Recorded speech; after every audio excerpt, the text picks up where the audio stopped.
Wait, is this green or no? Are you colorblind? Yes, I am colorblind. Yeah, it's green. It's green, all right. Green is my favorite color.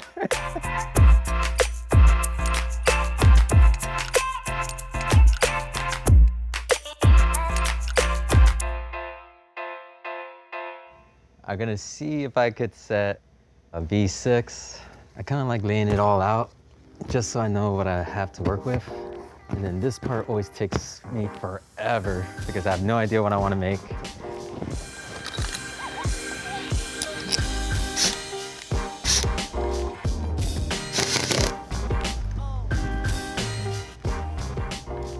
So maybe like a side pull, left foot to stabilize with the right foot flag, which would allow me to reach with my left hand.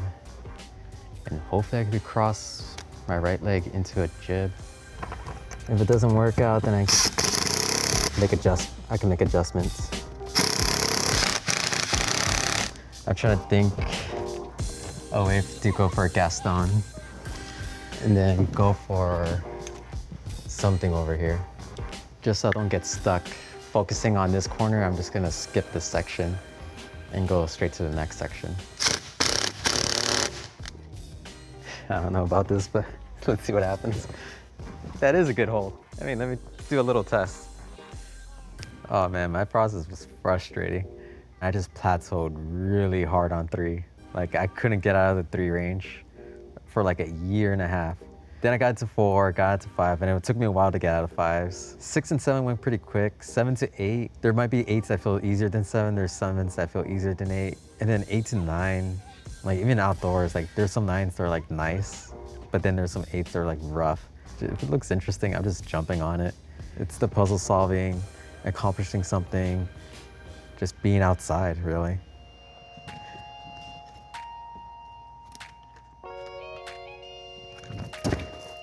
That's far. That is really far.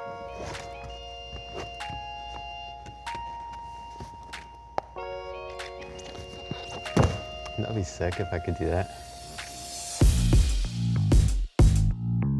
We are an environmentalist company, so we try to do as much as we can to protect the crags, the mountains, trails, everything we can.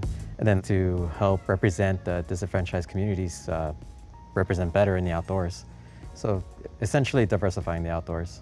We're a small company, we don't make that much money, so we can't donate as much. Like even if we do make a good amount of revenue, my focus is to be on the ground and helping out. I don't like the idea of companies just throwing money at someone like, hey, you do the dirty work, that's our environmental initiative. Like, no, I'm the CEO, I'm gonna be on the ground helping people, helping the environment as much as I can. Like, hey, this is important.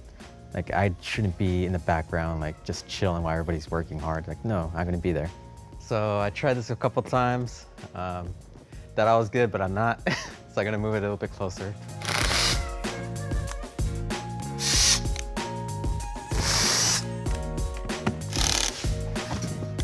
The thing that I like to think about too is like, is this fair for someone that's like 4 inches shorter than me? Or someone that's 6 inches taller than me? That right Gaston right here, I wanna see if I can get back to that as a foothold. Huh. It would be a lot easier if I have a ladder. We want more people to go outside, like experience the benefit, like the health benefits, mental health benefits. If people decide to stay inside, then they don't get to experience that at all. Some may have appreciation for the outdoors and they'll want to take care of it. A lot of them are just not educated about the impacts they may have. Let's say Mount Rubidoux, like Access Fund is huge, but they don't have access to Mount Rubidoux yet because there isn't a chapter or a club or an organization that's part of Access Fund. So like, okay, who's gonna take care of that then? We are trying to raise funds to get a graffiti removal that the national parks use. It's the most sustainable way that we could to remove graffiti. If we rely on the government, they try to do as much, but they just put paint on it. That's quick, it's cost effective, but it makes the climb like very hard. Like it's slippery to like put your foot on. There's like no handholds anymore. You know, when you're climbing and you see trash, pick it up. Simple as that. Let's see. Where do you want it? I guess right there would be good. This is a tall ladder.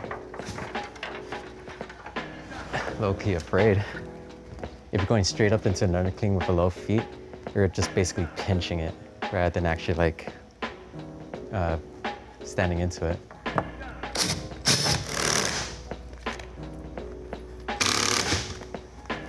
So I got foot there, left foot there. I might have to throw something here. We'll see. All right, so now I got the undercling. Where do I want it to go next? Yeah, genderqueer. So it just basically means that I don't fall in a binary status. Like I don't identify as male or female. Being genderqueer is not a big identity of me. If I do look like a transgender person, and I'm out in the backwoods of, I don't know, Georgia or like North Carolina, thoughts do cross your mind. Like my mind, it crossed through my mind when I was out there as a brown person. Like, hey, there's a magazine hanging off a trailhead. What does that mean? I don't know, I'm not gonna stick around. And if I was a woman, that's even scarier. It's like, all right, there's a bunch of men with guns out here. And women of color, then a queer woman of color. It's like, it just compounds the amount of like problems that you face and the amount of like fear that you have. If no one's guiding you, like how do you go about that? Like where are the climbs? How do you even find the climbs? If you get lost, what's gonna happen? There's so many barriers that comes before thinking like, oh, there is sexism. There is some weird guy that's following me everywhere I climb. I don't want my business to be another like, oh, this is a man's world or masculine, whatever. It's like, no. There's a plenty of psychology and sociology research indicating that if you see people that represent you in that environment, it makes it more welcoming. It gives you the idea like, oh, maybe I could do that too. A lot of outdoor CEOs are just white males. And it's like, all right, that's cool, but does that mean that only white males can make it as CEOs? Like, no, that can't be. It makes it feel like it's harder to get into that. If there's like a good hole right above it, there's no point in going to the left, just go straight up. And that's exactly what happened. You just go right here, hit this.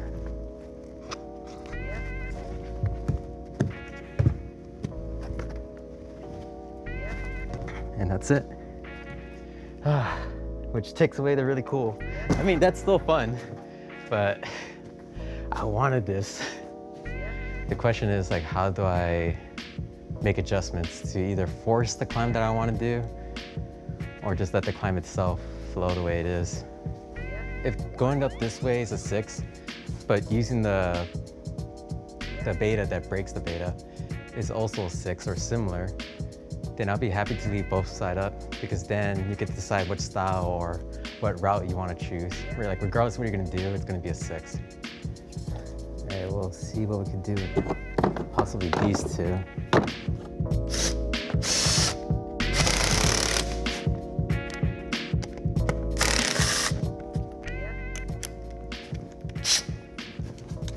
So I'm just gonna throw the last hold up and then just top it out.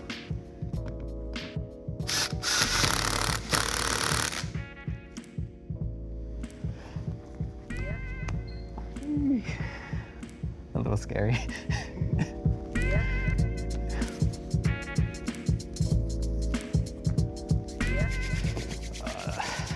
This is gonna hurt. When I first saw the wall, I figured I would just do the crack climb, but everyone wanted me to use the holds. But nah, joking aside, yeah. The corner definitely caught my attention. I like climbing cryptic climbs where you have to know how to read the beta. My mind kept changing every 10 minutes. I'm like, oh, maybe this is better. Oh, maybe this is better. It turned out almost completely different than what I expected. It does have a feel of the float that I wanted. It's complete garbage. No one should climb it.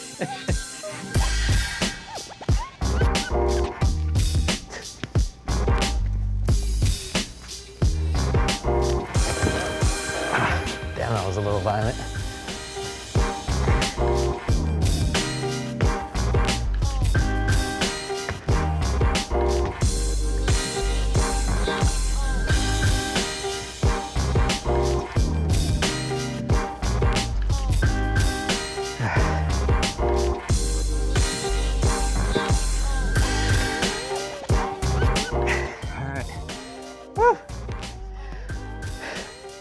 All right, that feels like a 6. I'm happy with that.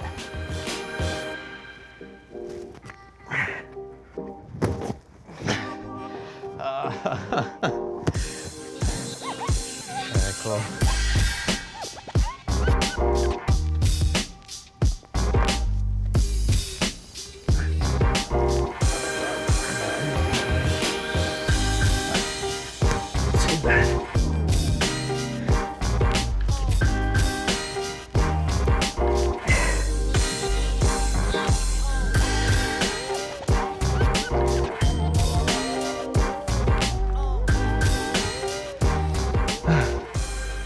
A little harder.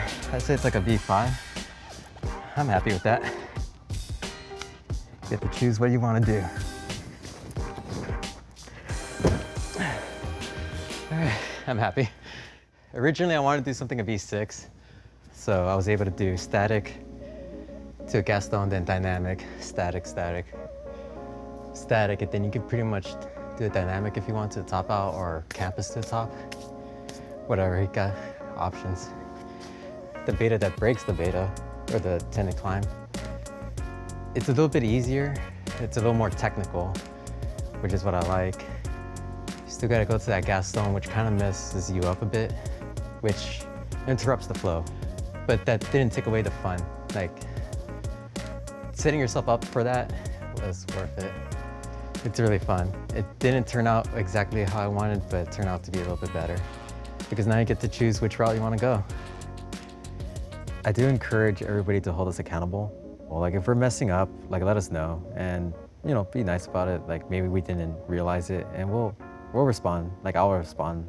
I'm hoping climbing could be more inclusive in the future. With Baboon Outdoors, I hope we could build like a better relationship, a tighter relationship where it's like, hey, we're doing some crazy stuff and like the climbing community know about us. Screw it, I'm just trying.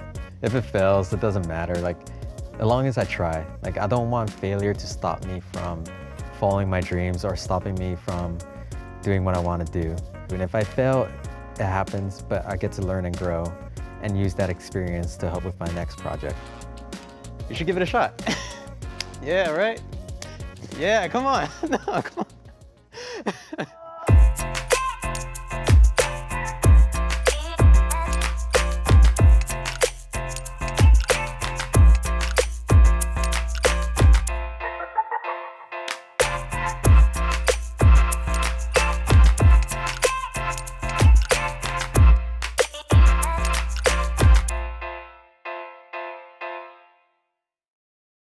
You're still filming that? It's over. It's cut, man. Stop following me, man.